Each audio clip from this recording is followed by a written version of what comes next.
What is design validation? How many ways are there to validate any design? What is analytical method? What is numerical method? What is experimental method? How many numerical methods are there? Finite element method, boundary element method, finite volume method, finite difference method. What is computer aided engineering? And lastly, the difference between CAD and CAE. So first, we are going to start with design validation. So design validation means whether the component which we are going to manufacture will sustain for various loading conditions or not. In other words, we can say that design validation is a process to find out results like stresses, displacement, strain, fatigue life, heat flux, etc., which may or may not come on the model, which leads to failure. For example, here in the figure, you should be able to see a component on which two loadings are applied. Now, because of the load, the component is going to fail. Now, what is the actual value of stress, strain, deformation, etc. that is coming on the component is what we call as design validation. So first we calculate the values and then we verify the values. Now, what are the different ways to validate the design? So there are three methods to validate any design. First method is called as the analytical method. Second method is called as the numerical method. Third one is called as the experimental method. So to explain this, let us first start with a simple example. Let's say we have a beam which is simply supported and the loading as shown in the figure has been applied. Now, if we want to get the results on this beam, let's say the results of stresses and deformations, in analytical method, what we basically do is we use the equations for the results. For example, if you want to calculate the deformation, there is an equation for that, there is a formula for that. Using that formula, we calculate the values. If you want to calculate stresses, again, there is a formula for that. Using the formula, we calculate the stresses. That is the analytical method. Now, what happens in numerical method? In numerical method, we use computers to get the answers. So we simulate the component in the softwares, various CAE softwares, and the softwares in turn will calculate the results for us and show us the result. So that is what happens in numerical method. Now lastly, there is experimental method. As the name suggests, experimental method means we create a physical prototype of the component, use physical testing to get the result on that component. So results will also include what happens after failing of the component. So these things are called as experimental methods. So each method has some advantages and some disadvantages. First, we will talk about the advantages of analytical method. So the advantages are it gives 100% accurate results for simple problems and if the inputs are correct. The disadvantages are you can only find out the results if you have the formulas. It is a very time consuming process. Accuracy cannot be believed blindly. You will have to solve multiple times to verify. Calculations can only be done on a single point at a time. Now what about numerical method? So there are some advantages here as well. We can solve real life complicated problems. Results can be achieved faster since we are using computers. Results can be achieved on the entire component. So we don't have to get the result on a single point at a time. We can get the result on the entire component at once. Applicable even if the physical prototype is not available. So we don't need a physical component. We only need a CAD model. The disadvantages are that it gives approximate results. Lastly, we have experimental method. The advantages are physical or manufacturing errors can be considered in the results. Actual measurements will be given. Disadvantages, it is very time consuming and it is very expensive to set up. It is applicable only if the physical prototypes are available. And lastly, minimum of 3 to 5 prototypes are needed and they need to be tested to verify the findings. So these are the three methods to validate any design. Now let's talk about the numerical methods. So there are total of 4 numerical methods. First method is called as finite element method, also known as finite element analysis. Second is boundary element method. Third is finite volume method. And final it is finite difference method. So first we will talk about finite element method in brief. So the finite element method is a numerical technique for finding approximate solutions to boundary value problems for partial differential equations. It is also referred to as finite element analysis. Now in the next session, we are going to go in details of what actually finite element method means. So here I am just going to give you a brief overview. So what kind of inputs you can give in finite element method? So you can give inputs like loads. Loads can be forces, temperatures, velocity, acceleration, pressures, etc. You can give constraints, and in the output, what software will tell you is it will tell you the forces, that is the reaction forces, the displacements, stresses, strains, etc. Now both inputs and outputs can vary with respect to time. So here it is an example. So here you have a CAD model, then a meshed file, and after that you have the result. On a complete geometry you will get results. Now how to create mesh, why we create mesh, etc.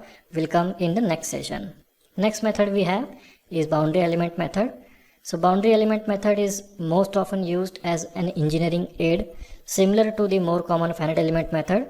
But the boundary element method has the distinction and advantage that only surface of the domain needs to be meshed. So as the name suggests, here we have to mesh the boundary, and the main region of interest is also the boundary of the component. Now what about the inputs in this case?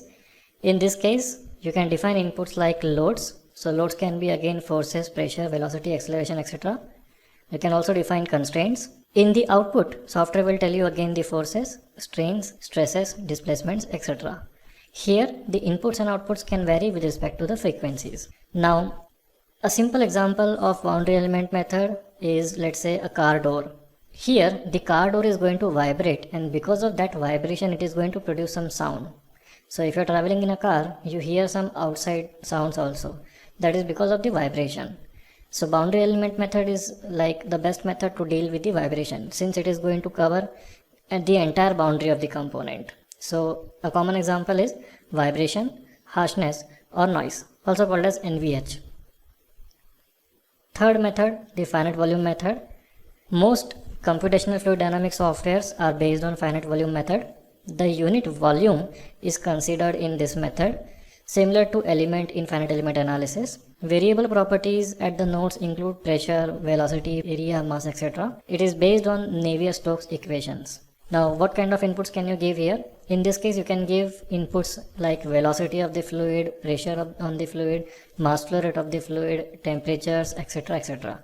What kind of outputs you can get? Same outputs, like same as inputs like velocity, pressure, temperature, etc. You can also get outputs of liquid, mass, volume fractions. You can also get outputs of lift and drag coefficients. Now the best example of this is aerodynamic. So if you want to make the component or your vehicle, or let's say any assembly aerodynamic, you can study the pressure exerted upon that component or the assembly by the fluid surrounding it. So here take an example of the F1 car. If the F1 car is going to go at a very high speed, then the air is going to exert some pressure on the car. So it is going to produce some lift, some drag. So all these things can be found out using finite volume method. Here we deal with volumes. The last method is finite difference method. Now finite element and finite difference methods share many common things. In general, the finite difference method is described as a way to solve a differential equation. It is used in combination with boundary element method or finite volume method to solve thermal and CFD coupled problems. Now let us take an example to understand this. Let's say we need to find out how much stresses are generated on an airplane wing due to the fluid surrounding it. So because of air, if the airplane is moving or flying, because of the air, that is the fluid, there will be some pressure on the airplane wing. So because of the pressure, there will be some stresses. Now to calculate the stresses, first we have to find out which methods we can use.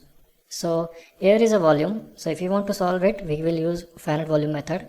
But in finite volume method, we cannot find stresses. It can give me the result of loads, that is the pressure, but it will not give me the answer of stresses. So what we do, we perform finite volume method first. Using finite volume method, software will give me the pressure distribution on the wing, at which point what is the pressure. Now using that pressure I can perform or I can use finite element method to get the results of stresses. So here eventually we have used finite volume method as well as finite element method to get a single answer. This is called as finite difference method, or you can say the coupling of multiple methods is called as finite difference method. Now what is CAE? CAE is nothing but computer aided engineering, which is a broad usage of computer software to aid in engineering analysis task.